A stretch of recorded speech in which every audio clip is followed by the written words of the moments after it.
잠깐 기도드리시겠습니다. 주님 말씀을 듣습니다. 주님 이 말씀이 저의 마음에 심어지기를 기도합니다. 주님 그러기 위해선 정말 농부이신 하나님이 정말 저희들의 단단한 마음 또 돌같고 잡초 가득한 마음에 일하여 주셔서 주님의 말씀이 마음에 심겨 열매 맺도록 인도하여 주시옵소서. 아멘. 오늘 교회에 잠시 방문자가 계십니다. 심창섭, 심영미 성도님 교회 잠시 방문해 주셨는데 저희가 박수로 한번 환영하고 제가 말씀 전하도록 하겠습니다. 주님의 이름으로 환영합니다. 오늘의 설교 제목은 얼마큼 사랑할 수 있을까라는 설교 제목입니다. 근데 이 설교 제목처럼 혹시 자신의 이 사랑에 대해서 한번 이렇게 질문해 본 적이 있으십니까? 내가 얼마큼 사랑할 수 있는지, 아니면 나의 사랑이 얼마나 큰지, 이러한 질문들입니다. 근데 저에게는 좀 그러한 순간들이 있었습니다. 첫 번째는 2016년, 그러니까 5월 달에 저는 이러한 질문을 받았습니다. 신랑 장훈진은 신부 김보영을 맞이해 예수님이 교회를 사랑하신 것처럼 죽기까지 사랑하시겠습니까? 그때는 제가 그때만이 하니까 좀 이상한 것 같지만 그때만은 아니고요, 지금도 마찬가지입니다만 아무튼 저는 당연하게 네라고 고백했습니다. 아마 저뿐만 아니라 여기 계신 성도님들 모두 그렇게 내가 죽기까지 사랑하겠다라는 고백으로 여기까지 오셨으리라 생각합니다. 그런데 그 후에 저에겐 또 한 번 굉장히 유의미한 그러한 질문의 시간이 있었습니다. 이번에는 누가 저에게 물어본 것이 아니라 제가 스스로에게 질문을 한 순간이었습니다. 바로 첫 번째 아이인 지호가 태어났을 때가 그때입니다. 첫 아이가 태어났으니 정말 많은 분들이 축하해 주시고 굉장히 들뜬 마음으로 며칠간 있었던 것 같습니다. 근데 하루는 새벽에 일어난 지호를 제가 이제 안아서 재우고 잠든 지호를 품은 그 새벽의 그 적막한 순간에 제게 이러한 질문이 드는 겁니다. 내가 이 아이를 얼마큼 사랑할 수 있을까? 라는 질문입니다. 우리는 종종 모성은 타고나고 이제 부성은 잘한다라고 이야기하지 않습니까? 엄마는 아이와 10개월간 한 몸이었으니 아마 이 모성이라는 것이 굉장히 자연스럽겠지만 이제 하루아침에 저의 아들이라는 이 아이를 보며 한편으로는 제 안에 낯섦도 있고, 제가 지금까지 보아온 정말 그 많은 부모님들의 위대한 사랑들을 떠올리니 그들은 자식들을 위해 생명까지 내어주었는데 나도 이 아이를 그만큼 사랑할 수 있을까라는 생각이 저에게 굉장히 들었던 순간이었습니다. 그런데 또 이번 주 제가 설교를 준비하면서 다시 한번 사랑에 대한 질문을 해봅니다. 왜냐하면 마치 오늘 본문이 저에게 이렇게 묻는 것 같습니다. 문지야, 너는 예수님을 얼마나 사랑하냐? 우리는 찬양 속에서 참 자주 고백합니다. 십자가를 질 수 있나 주가 물어보실 때 죽기까지 따르오리다. 성도 대답하였다. 나 무엇과도 주님을 바꾸지 않으리. 근데 정말 그 고백이 나의 고백인지, 정말 죽기까지 주님을 사랑한다던 그 순교자들의 고백이 정말 우리의 고백인지 질문이 생기기 때문입니다. 오늘 과연 이 본문 앞에서 함께 좀 과연 나는 주님을 얼만큼 사랑하나, 이 질문의 시간을 한번 가져보시기를 주님의 이름으로 축복합니다. 이제 오늘 본문을 보면 이 한 바리새인이 예수님을 초대하게 됩니다. 그 바리새인의 이름은 시몬입니다. 시몬은 성경에 굉장히 흔한 이름이라 많은 시몬이 등장합니다. 특별히 예루살렘 옆에 이 베단이라는 마을에 이 나병 환자 시몬이라고 있었습니다. 그도 예수님을 식사에 초대했기에 혹은 이 바리새인 시몬과 그 나병 환자 시몬을 좀 혼동하기도 하지만 그 바리새인 시몬과 이 베다니의 시몬은 전혀 다른 인물입니다. 아무튼 이 시몬은 바리새인이었는데 그가 예수님을 초대한 것입니다. 그의 행동은 아주 용기 있는 행동이었습니다. 왜냐하면 우리가 누가복음 이 앞 구절을 보면 예수님이 죄를 사하신다 하시고 또한 예수님이 안식일에 어기셨다는 이유로 바리새인들은 예수님을 비난하고 적대시하던 그런 순간이었기 때문입니다. 그러한 분위기 속에서 이 시몬은 예수님을 아주 공개적으로 집에 초대한 것입니다. 또 다른 바리새인인 니고데모가 밤에 몰래 예수님을 찾아왔던 것을 생각하면 공개적으로 예수님을 자기 집에 초대한 시몬의 행동은 정말 용기 있는 구도자의 행동이었습니다. 그런데 그 당시에 이루어진 연회를 보면 이 마당이나 보통 벽이 턱 트인 오픈된 공간에서 보통 베풀어집니다. 우리에게는 이 레오나르도 다빈치의 이 마지막 만찬이라는 그림이 머리에 있어서 만찬이 식탁에 앉아 음식을 먹는 것이라 생각할 수 있지만, 이제 유대인들은 연회 자리에서 이렇게 왼팔로 몸을 개고 비스듬히 누워 이렇게 식사를 합니다. 그러니 몸을 기댄 채로 서로 음식을 나누고 대화하며 이렇게 발은 반쯤 누워서 뒤로 쭉 뻗어져 있는 겁니다. 그리고 이 열린 공간에서 만찬을 즐기기에 이제 동네 사람들이 지나가다가 한 번씩 이렇게 들어옵니다. 그리고 가난한 사람들도 찾아와 이 음식을 얻어가기도 하는 것이 그 당시의 이 만찬이었습니다. 근데 그 자리에 이제 예수님 발 아래 한 여자가 서 있었습니다. 이제 성경은 이 여자를 이제 죄 지은 여자라고 설명하는데, 이 구문을 문법적으로 보나 관용어적으로 보나 이 여자는 이제 마을에 있는 창녀, 그러니까 즉 매춘부를 가리킨다는 것을 알 수 있습니다. 그래서 이 매춘부인 여자가 예수님이 바리새인 집에 계심을 알고 손에 향유옥합을 가지고 예수님 발 뒤에 서 있게 된 것입니다. 물론 성경엔 향유를 부은 여자가 두 명이 나옵니다. 한 명은 오늘 본문에 등장하는 이 창녀이고, 또 다른 한 명은 그 베다니에 있는 그 마르다의 동생 마리아입니다. 그래서 마리아는 예수님이 돌아가시 전에 예수님의 머리에 향유를 붓습니다. 그래서 그 마리아와 오늘의 이 창녀와는 전혀 다른 인물입니다. 아무튼 이 창녀는 아주 큰 용기를 냈습니다. 창녀로 당연히 부정한 자로 낙인 찍혔는데, 의로움을 쫓는 바리새인의 집에 들어간다는 것은 굉장히 용기 있는 행동인 것입니다. 그럼에도 그녀가 바리새인의 집에 들어옴은 아주 분명한 이유가 있었습니다. 왜냐하면 이스라엘은 굉장히 거칠고 메마른 땅이 많아서 그 땅을 보통 사람들은 샌들을 신고 걸어 다닙니다. 그러니 발이 굉장히 거칠고 거칠어집니다. 그래서 연회를 반쯤 누워서 하게 되니 이제 손님을 대접할 때 발을 씻겨주는 것이 굉장히 중요한 절차이며 예식이었습니다. 그래서 이 여자가 향유를 가져온 것도 이 향유를 부어 예수님의 발을 부드럽게 마사지하기 위함입니다. 즉 향유는 이제 향수같이 어떤 액체가 아니고 연고나 로션과 비슷합니다. 그래서 그것을 위해 예수님 발 아래 서 있었던 것입니다. 당연히 예수님 발이 씻겨져 있는 줄 알고 수건이나 물은 따로 가져오지 않았습니다. 그런데 그렇게 이 여자가 예수님의 발에 서 있는데, 저희가 이유는 모르겠습니다만 씻겨지지 않은 예수님의 발을 발견하기도 했었고, 아니면 자신에게 어떠한 감정이 올라왔는지 그녀는 결국 눈물을 쏟아내게 됩니다.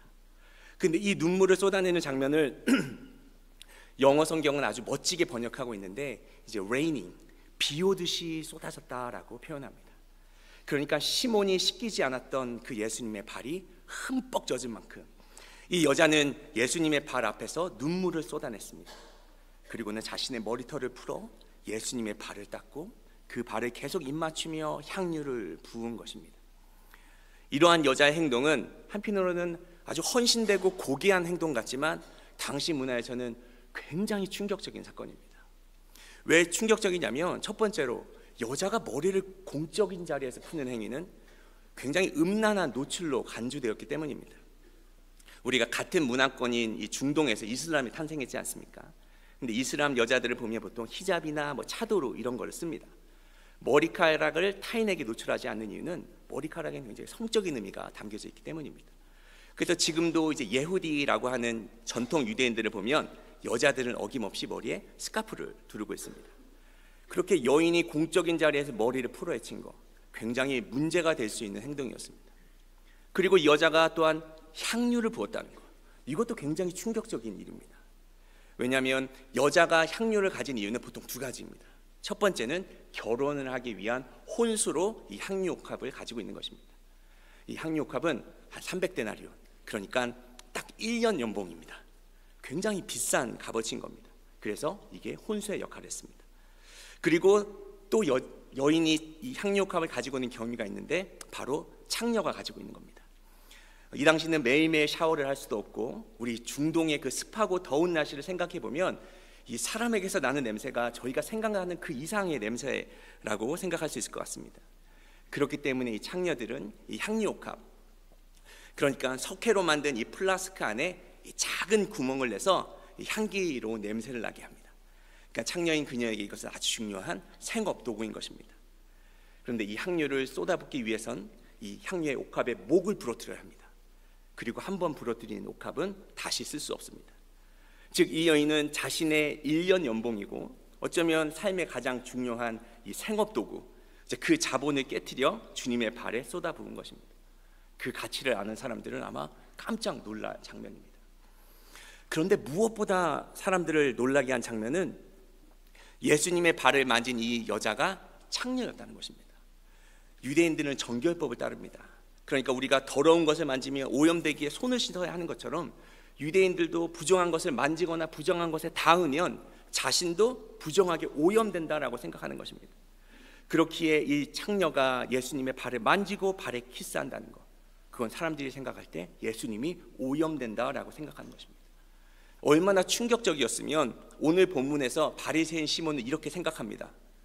예수가 선지자라면 이 여자가 누구인지 알았을 텐데, 그러니까 선지자라면 자신의 발을 만진 이 여자가 창녀인지 모를 리가 없다라고 생각한 것입니다.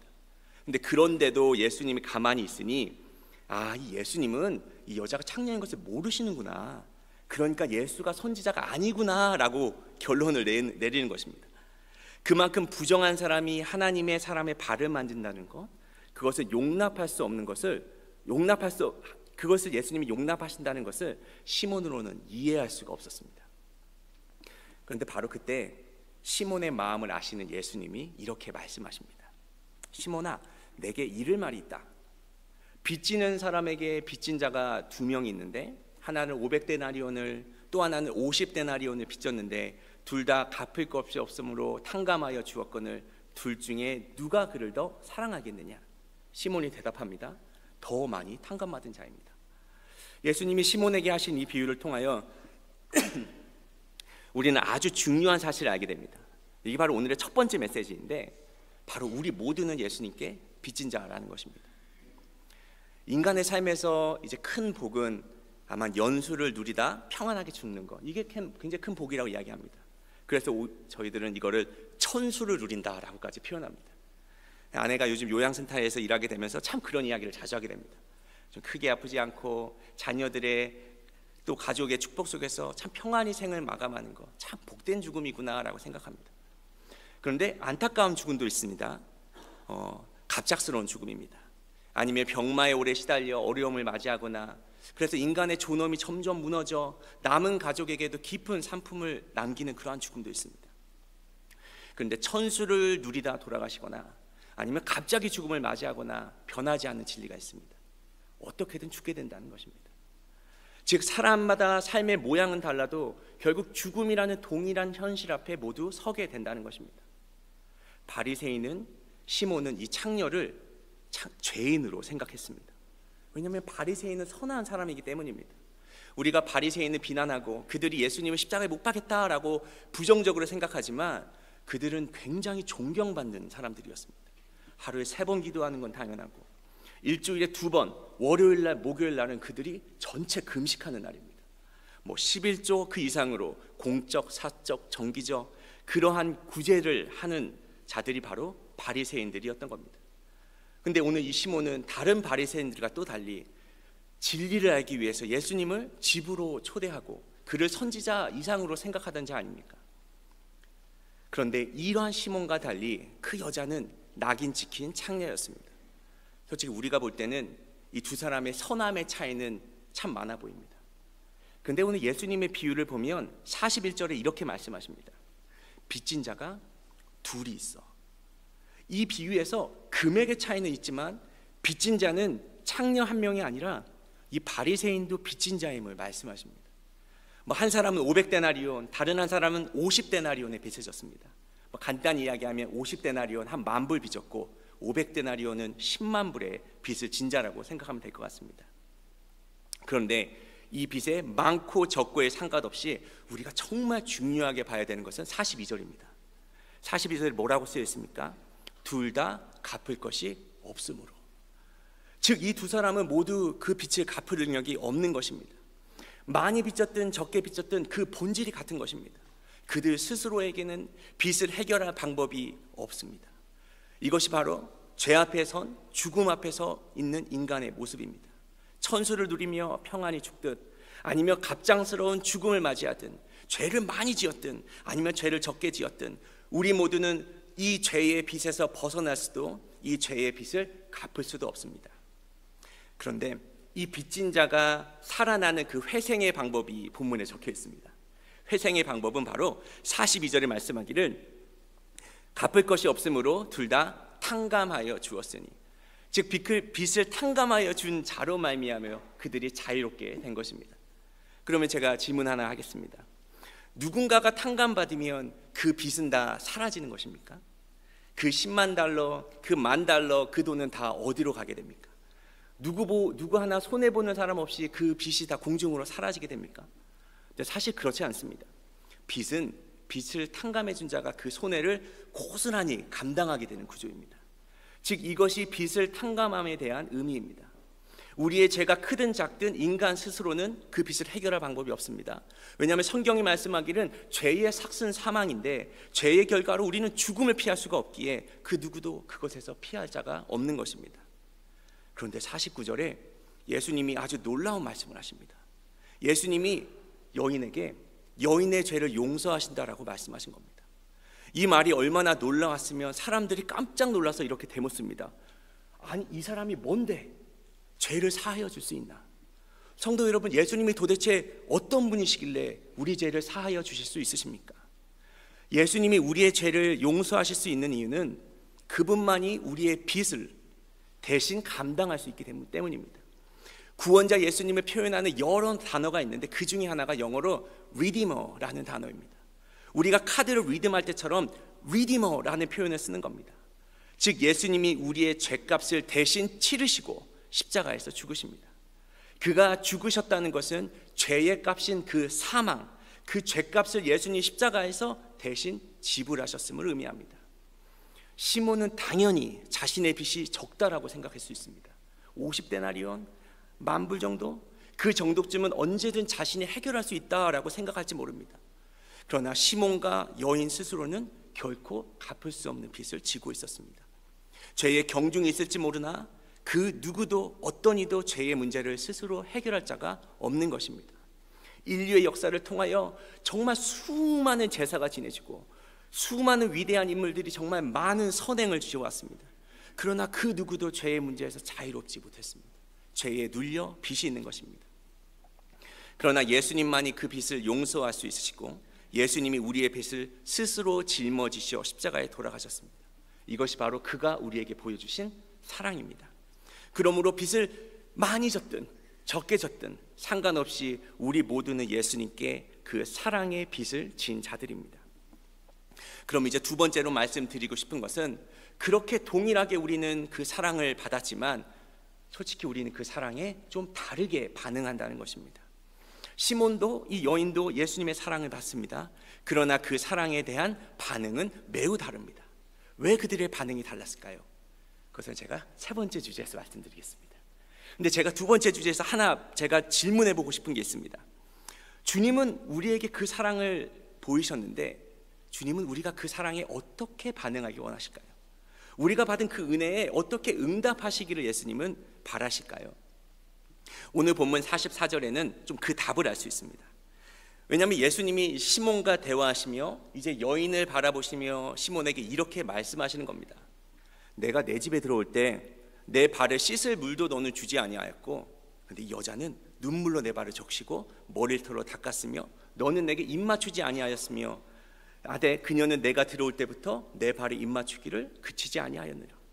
너는 내 머리에 감람유도 붓지 아니하였을 때 그녀는 향유를 내 발에 부었느니라. 아마 시몬은 예수님의 말씀을 듣고 이렇게 묻고 싶었을 겁니다.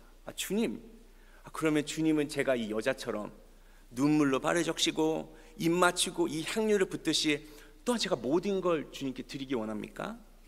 근데 자세히 본문에 보면 예수님의 대답은 그렇다입니다. 그렇기 때문에 예수님은 시몬이 한 것과 이 여인이 한 것을 비교하면서 야, 너는 하지 않았어 라고 강조하고 계시는 것입니다. 어떻게 보면 좀 이해가 되지 않습니다. 우리가 알기에는 은혜는 우리가 선물과 같이 받은 것인데 예수님은 좀 대접받기 원하시는 것 같지 않습니까? 예수님이 베푸신 그 사랑과 은혜가 무슨 이제 기브 앤 테이크처럼 주님이 나를 사랑하시고 용서하셨으니 나도 그만큼 보답해야 된다는 것입니까? 물론 주님이 우리를 용서하시고 사랑하신 것, 그것만으로도 주님은 찬양받기 합당하신 분입니다. 그런데도 주님이 뭔가 베푸신 사랑에 어떠한 대접을 원하신다는 것이 좀 불편하게 느껴집니다. 좀 시몬의 입장을 대변해 보면 시몬은 이 여인 같지 않게 예수님의 그 깊은 은혜를 몰랐을 수도 있지 않습니까? 그러니 우리도 좀 우러나오는 자연스러운 마음에 예수님께 그 사랑을 표현하고 싶은 것이 우리 마음이지 않습니까? 그런데도 예수님이 시몬에게 이 여인과 같은 마음을 요구하셨다는 것은 아주 굉장히 중요한 의미를 갖습니다. 왜냐하면 주님이 그 마음을 또한 우리에게서 원하시기 때문입니다. 성도 여러분은 혹시 가게에서 물건 사실 때 어떠한 마음으로 돈을 지불하십니까? 근데 만약에 타겟에서 아이스크림을 사실 때 그 캐시어를 어떻게 대하십니까? 우리는 캐시어를 온 마음 다해 대하지 않습니다. 그러니까 값을 지불하면 끝나는 관계입니다. 저는 뭐 다른 짓을 하다가 핸드폰을 만지다가 요즘은 크레딧 카드를 주지도 않습니다. 뜨면 애플페이로 그냥 띡 하고 땡큐 한마디 하면서 헤어지는 게 관계입니다. 캐시와의 관계에서 저는 마음을 쏟을 필요도 없고 제 마음을 쓸 필요가 전혀 없습니다. 이것이 바로 거래의 관계입니다. 거래에서 중요한 것은 우리가 물건을 주고받았다는 것이지 우리의 마음은 결코 중요한 요소가 되지 않습니다. 그런데 인간관계에서 특별히 사랑하는 사람 관계에서는 이 마음이 아주 중요합니다. 특별히 관계가 깊어지면 질수록 사랑하면 사랑하는 관계일수록 온전한 마음이 요구되어집니다. 제가 뭐 친구나 교회 성도나 교회 청년들을 만날 때 집중하면서 얘기하다가도 중요한 메시지가 와서 한 5초만 핸드폰을 만져도 상대방은 단번에 합니다. 장훈지 목사가 지금 마음이 온전히 내게 있지 않구나 라는 것을 알게 됩니다. 이것이 바로 인간관계라는 것입니다. 예수님과 우리와의 관계는 거래의 관계입니까? 사랑의 관계입니까? 예수님은 우리를 사랑의 관계로 초대하셨습니다. 다시 한번 본문을 보면 이렇습니다. 시몬은 바리새인으로 예수님을 용기 내어 집에 초대합니다. 그는 진리를 좀 구도하던 구도자였습니다. 그럼에도 불구하고 그는 예수님을 향한 그의 마음은 온전하지 않았습니다. 어쩌면 그의 마음은 좀 갈라져 있어 예수님이 선생님인지 그가 선지자인지 혹은 메시아인지 확신하지 못해 마음이 반쯤 닫혀 있었던 것입니다. 그렇게 그의 마음이 갈라진 만큼 그는 예수님께 그의 온전한 마음과 사랑을 드릴 수 없었음이 분명합니다. 그런데 이 여인은 달랐습니다. 그녀에게 예수님은 자신의 구원자이시고 자신의 죄를 용서하신 분이시고 그녀가 가진 유일한 소망이었습니다. 그래서 그녀는 예수님이 바리새인의 집에 계시다는 소식을 듣고 바로 그곳으로 달려갑니다. 수많은 시선과 자기가 그곳에서 받을 수 있는 수치가 있음을 알면서도 그는 바리새인의 집에 들어간 것입니다. 그렇게 예수님의 발치에 서는 것만으로 그녀의 눈에서는 눈물이 쏟아지기 시작합니다. 그래서 그 눈물로 예수님의 발을 적시고 자신의 머리털로 예수님의 발을 닦으며 입맞추다며 가장 소중한 향유를 아낌없이 예수님의 발에 부었습니다. 그 순간 그녀는 다른 사람들의 시선이나 조롱을 전혀 의식하지 않습니다.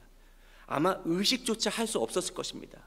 왜냐하면 그녀의 마음이 지금 온전히 주님께 쏟아져 있기 때문입니다. 그런데 예수님은 어떠셨습니까? 예수님 역시 그러한 그녀를 받아주십니다. 예수님이 이 여인이 죄인이라는 걸 모르셨겠습니까? 당연히 알고 계셨습니다. 머리를 풀어헤치고 자신의 발에 키스한 이 창녀의 행동이 사람들이 너무나 오해할 것을 알고 계셨습니다. 그러나 그녀의 행동을 막으시지 않습니다. 다른 사람의 오해를 개의치 않습니다. 왜냐하면 예수님이 먼저 그녀에게 모든 것을 주셨기 때문입니다. 예수님의 사랑은 온전한 헌신과 대속의 사랑입니다. 그렇게 예수님은 십자가에서 자신의 생명 전체를 우리에게 내어주십니다. 예수님의 죽음은 단지 죄를 사하기 위한 어떤 거래로서 양 대신 이번엔 예수님이 죽자 이러한 죽음이 아닙니다. 사람이 친구를 위하여 자기 목숨을 버리면 더 큰 사랑이 없다. 이 말씀을 실제로 이루신 겁니다. 그가 찔리신 이유는 우리의 허물 때문이고 그분이 상하신 이유는 우리의 죄악 때문입니다. 그의 죽음으로 우리는 용서받았고 예수님이 가난해짐으로 우리가 부유해졌고 그가 버림받으심으로 우리는 하나님의 자녀가 된 것입니다. 예수님이 십자가에서 단지 제사함만 주신 것이 아니라 예수님은 십자가에서 자신의 생명과 사랑을 우리에게 쏟아부었기에 우리는 그 삼위일체 그 사랑의 관계에 초대되어진 것입니다. 그 모든 것을 다 주셨기에 우리가 그 관계에 초대되었고 그렇기에 주님은 우리에게서 또한 온전한 사랑을 원하십니다. 예수님과 우리 성도와의 관계, 이것을 정말 멋지게 비유한 성경 구절이 있습니다. 에베소서에 보면 예수님은 우리의 남편 되시고 각 개인이 아니라 교회로서 우리는 그의 신부 같다라고 말씀하고 있기 때문입니다. 2016년 5월, 그러니까 결혼식에서 죽기까지 사랑하십니까? 라는 그 고백에 저는 네 라고 대답했는데, 만약 제 옆에 있는 그 김보영이라는 여자가 아니요 라고 대답했다면 저는 결코 이 사랑의 관계, 그 결혼의 축복을 누리지 못하였을 것입니다. 아내를 향한 남편의 사랑이 갈라져 있는 것만큼 슬픈 일은 없을 것입니다. 그런데 반대로 남편을 향한 아내의 사랑이 갈라져 있다면 그 또한 슬픈 일이 어디 있겠습니까? 근데 확실한 것은 예수님이 우리를 향한 사랑은 확실하다는 것입니다. 그 증거가 십자가입니다. 그는 십자가에서 죽기까지 우리를 사랑하십니다. 모든 것을 주셨습니다. 그렇게 예수님은 우리에게도 그 네라는 대답을 원하시는 것입니다. 뭐 찌꺼기는 아닐지라도 우리가 다른 것들을 사랑하고 그 남는 시간, 그 조금을 주님은 원하시는 것이 아니라 예수님은 우리의 마음이 온전히 그분께 쏟아지기를 원하십니다. 왜냐하면 이것이 바로 사랑의 관계이기 때문입니다. 우리는 단지 예수님과 죄 사함을 주고받은 그러한 거래 관계에 있는 것이 아니라 사랑의 관계에 초대되었습니다. 그런데 여기 아주 큰 문제가 있습니다. 무엇이 문제냐면 예수님이 이렇게 말씀하시는 겁니다. 그녀의 많은 죄가 사하여 졌도다. 이는 그의 사랑함이 많으니라. 즉 많이 탕감받은 자가 많이 사랑하고 적게 탕감받은 자는 적게 사랑할 수밖에 없다는 것입니다. 그렇기에 예수님이 시몬에게 이 여인과 같은 온전한 마음을 원하셨다면 솔직히 시몬은 좀 혼란스러웠지 않겠습니까? 왜냐하면 시몬은 적어도 이 창녀 같지는 않지 않습니까? 그래도 율법을 지키는 바리새인이고 일주일에 2번 금식하고 얼마나 그가 거룩하게 살려고 노력했는지 아시지 않습니까? 그러니 시몬으로서는 이 여인만큼 주님을 사랑하는 것은 불가능할 것입니다. 왜냐하면 그 정도를 용서받지 않았기 때문입니다. 아무리 50데나리온 빚졌다 해도 10배인 500데나리온 빚진 여인과 같지는 않지 않습니까? 근데 어쩌면 이 시몬의 마음이 좀 우리의 마음과도 좀 맞닿아 있는 것 같습니다. 주님은 우리도 온전하게 주님을 사랑하기 원하겠지만 우리가 좀 더 크게 사랑하려면 더 크게 용서받아야 하지 않습니까? 그렇다고 저희가 또 갑자기 큰 죄를 저지를 수는 없는 거 아닙니까? 우리도 용서받은 만큼 사랑하는 게 맞아 보입니다. 그러니까 시몬 정도 용기를 내서 예수님을 우리의 삶에 초대할 정도, 그렇게 예수님을 선지자 혹은 선생 정도 내가 신뢰할 누군가로 생각하는 게 좀 적당해 보인다라고 생각할 수가 있습니다. 그런데 예수님이 이 산상수훈에서 이렇게 말씀하십니다. 이 산상수훈이라는 것을 좀 쉽게 설명하자면 모세가 시내산에서 율법을 받고 선포한 것처럼 예수님이 또한 율법의 이제 완성자로서 산에서 새로운 율법을 또한 선포하신 것이 바로 산상수훈입니다. 예수님이 선포하신 그 새 율법에는 이러한 구절이 있습니다. 마태복음 5장 27절 말씀인데요. 말씀하기를 또 간음하지 말라 하였다는 것을 너희가 들었으니, 이제 간음은 십계명 7번째 계명입니다. 그런데 나는 너희에게 이르노니 음욕을 품고 여자를 보는 자마다 마음에 이미 간음하였느니라. 우리말 성경은 굉장히 노골적으로 표현합니다. 여자를 음란한 눈으로 바라보는 사람은 누구든지 그 마음에 간음의 죄를 지은 것이다. 우리가 이 여인이 매춘 부이고 엄청 큰 죄를 지었다 생각했는데 예수님이 시몬을 바라보시면서 야, 너도 다를 바가 없어 라고 말씀하시는 겁니다. 율법에는 이러한 말씀도 있습니다. 살인하지 말라 하였으니, 살인은 6번째 계명입니다. 그런데 마음에서 형제를 미워하는 자마다 예수님은 살인한 자라고 말씀하신 겁니다. 우리는 하나님을 사랑하고 이웃을 사랑하면 된다라고 생각했는데 예수님이 주신 새 율법을 보니 원수를 사랑하지 않는 자는 하나님의 아들이라 불리기에 부족하다라고 말씀합니다. 즉 율법의 완성이라고 할 수 있는 예수님이 새 율법을 주셨는데 그 율법으로 말미암아 우리 마음에 남아있는 아주 조그마한 의로움마저 다 부서져 버립니다. 이 여자만큼 제사함을 받지 않았습니다라고 시몬을 생각할 수 있었겠지만 예수님은 그도 크게 다를 바 없음을 얘기합니다. 즉 곱게 죽으나 갑자기 죽으나 결국 죽음 앞에 서야 하듯이 죄를 많이 지었든 적게 지었든 모두 갚지 못할 죄이며 혹시라도 자신이 더 낫다고 생각하는 사람이 있으면 주님은 그 안에 있는 그 의를 부서뜨리기 원하시는 겁니다. 그렇게 예수님은 이것에 더해서 아주 특별한 말씀을 하십니다. 50절을 보면 이렇습니다. 주님은 이 이야기의 결말에서 여인에게 이렇게 말씀하시는 겁니다. 내 믿음이 너를 구원하였느니라, 평안히 가라. 줄곧 사랑 이야기를 쭉 하시다가 갑자기 믿음에 대하여 말씀하시고 이 믿음이 결국 여자를 구원하였다라고 말씀하고 계십니다. 이것이 정말 중요한 핵심입니다. 이것이 세 번째 주제입니다. 즉 우리가 얼마나 예수님을 사랑할 수 있는지 그 결정하는 그 뿌리는 어디에 있냐면 복음에 있는데, 즉 우리의 믿음, 곧 죄사함에 대한 우리의 믿음이 예수님의 사랑을 결정하게 된다라는 것입니다. 복음이 무엇입니까? 복음이란 나는 자격이 없고 나는 합당하지 못한 죄인데, 그래서 내가 그 죄를 감당하지 못할 그 빚진 자인데 하나님이 그리스도 예수 안에서 은혜로 나를 구원하셨음을 아는 것이 바로 복음의 핵심입니다. 그렇다면 우리는 이 복음을 더 깊이 이해하면 이해할수록 우리의 죄됨을 더욱 깊이 깨달을 수밖에 없습니다. 복음 앞에 서면 설수록 우리는 예수 그리스도의 사랑이 얼마나 큰지를 알게 되는 것입니다. 사도 바울은 자기를 이렇게 표현합니다. 나는 죄인 중에 괴수라. 아니, 사도 바울이 무슨 큰 죄를 저질렀습니까? 그가 무슨 매춘을 했습니까? 그는 일평생 바리새인으로 살아왔고 율법에 비추어도 의로웠고 복음을 전하다가 순교한 자입니다.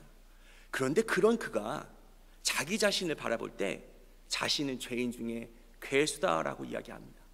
그 이유는 그가 더 타락했기 때문이 아니라 그가 더 복음을 깊이 아는 자리에 있었기 때문입니다. 복음을 알면 알수록 내가 얼마나 더 크게 용서받았는지를 알게 되고, 복음을 알면 알수록 우리는 주님을 더 사랑할 수밖에 없습니다. 그러므로 이 믿음이야말로 예수님을 사랑할 수 있는 우리가 가진 중요한 열쇠인 것입니다. 주 예수 그리스도가 달려 죽으신 그 십자가의 보혈의 의미가 무엇인지 아는 것만큼, 복음의 확신을 가진 것만큼 우리는 주님을 사랑할 수 있습니다. 선교자와 순교사들이 왜 죽음 앞에서 주님을 더 사랑한다라고 고백할 수 있었겠습니까? 그들은 복음 앞에 선 자들이기 때문입니다. 그 말은 반대로 우리가 주님을 깊이 사랑하지 못하는 이유는 많은 다른 이유가 있어 보이겠지만 솔직히 아직 이 복음 앞에 충분히 깨지지 않았기 때문입니다. 여전히 나의 마음에는 어떠한 의로움이 남아있어 시몬과 같이 주님께 항복하기는 어려운 겁니다. 그래서 이 여인처럼 주님께 모두 드리기가 어려운 겁니다. 그러므로 우리는 복음 앞에 날마다 서야 합니다.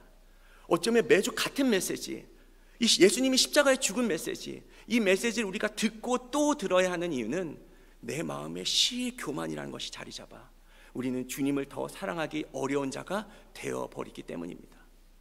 솔직히 저는 아직도 제가 죄인의 괴수라고 느껴지지 않을 때가 너무나 많습니다. 단단히 굳어져 있는 겁니다.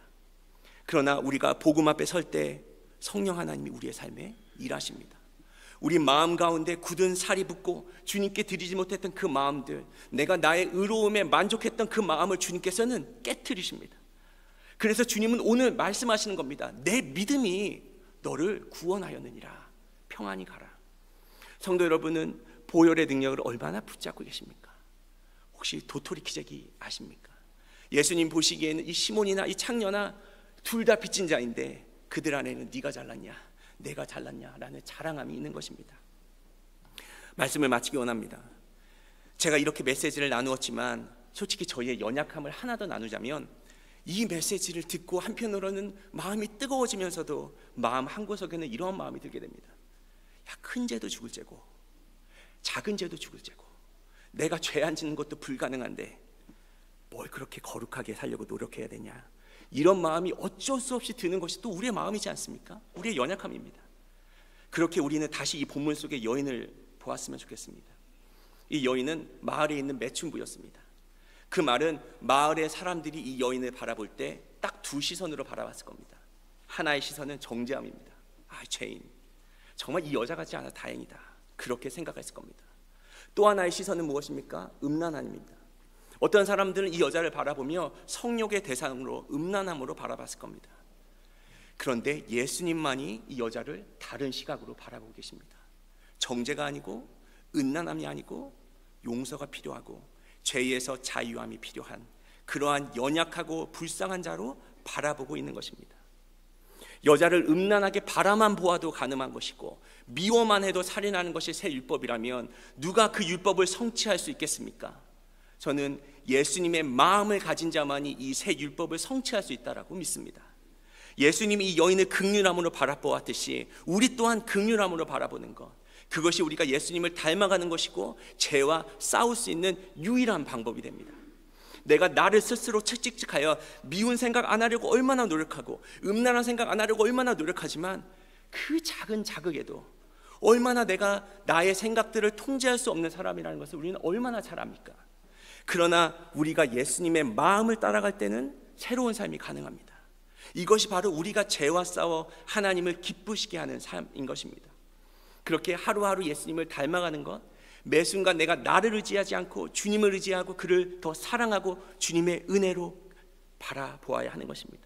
큰 죄든 작은 죄든 둘 다 죄이기에 죄를 짓는 것이 괜찮다, 상관없다라는 것이 아니라 우리는 오늘도 예수님을 닮아가기 위해서 복음을 더 의지해야 하는 것입니다. 성도님은 결혼식에 했던 그 고백에 솔직히 정말 자신 있으셨습니까? 죽기까지 사랑하겠습니까? 그 질문에 정말 죽기까지 사랑할 것이라 자신 있으셨습니까? 솔직히 저는 자신 없었습니다. 제가 부족한 줄 너무 알았습니다.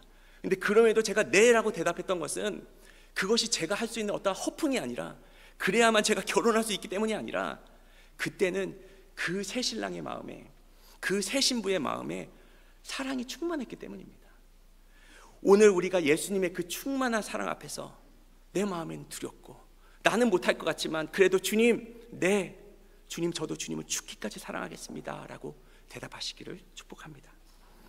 아직도 예수님이 나의 구원자이신지, 정말 그가 나의 도움이신지, 그가 나의 진짜 목자인지, 살아는 계신지 그렇게 고민하고 갈라진 마음이 아니라 내 안에 변하지 않고 확고한 마음, 주님이 나의 구원이시고 주님이 나의 유일한 소망이시고 내 살아갈 이유가 된다는 그 믿음으로 주님을 더 사랑하시기를 축복합니다. 좀 다 같이